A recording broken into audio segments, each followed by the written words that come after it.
కరీంనగర్ లో గత రాత్రి గాలివాన కురిసి బీభత్సం సృష్టించింది. ఒక్కసారిగా వాతావరణం చల్లబడ్డమే కాకుండా రాత్రి సమయంలో మొదలైన గాలివాన తెల్లవారే వరకు కురిసింది. దీంతో పలు ప్రాంతాలలో డ్రైనేజీలు పొంగి పొర్లాయి. ఈదురు గాలులకు చెట్లు విరిగి పడిపోయాయి. విద్యుత్ స్తంభాలు తెగి రోడ్డుపైన పడడంతో పలు ప్రాంతాలలో విద్యుత్ సరఫరా నిలిచిపోయింది. కరీంనగర్ జిల్లా గన్నేరువరం మండలంలోని పలు గ్రామాలలో గత రాత్రి కురిసిన అకాల వర్షంతో పాటు తీవ్రమైన గాలులు బీభత్సం సృష్టించాయి.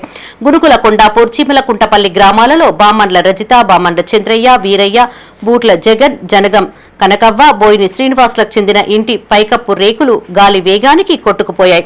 పీచుపల్లి, జంగాపల్లిలో రోడ్డుకు అడ్డంగా చెట్లు విరిగి పడడంతో పలు గ్రామాలకు రాకపోకలు నిలిచిపోయాయి.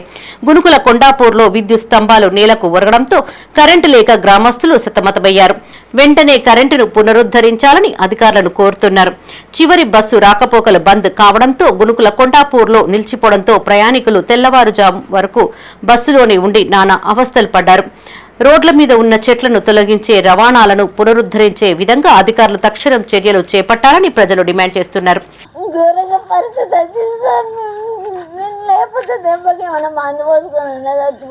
బ్రతకాలని కూడా లేదు.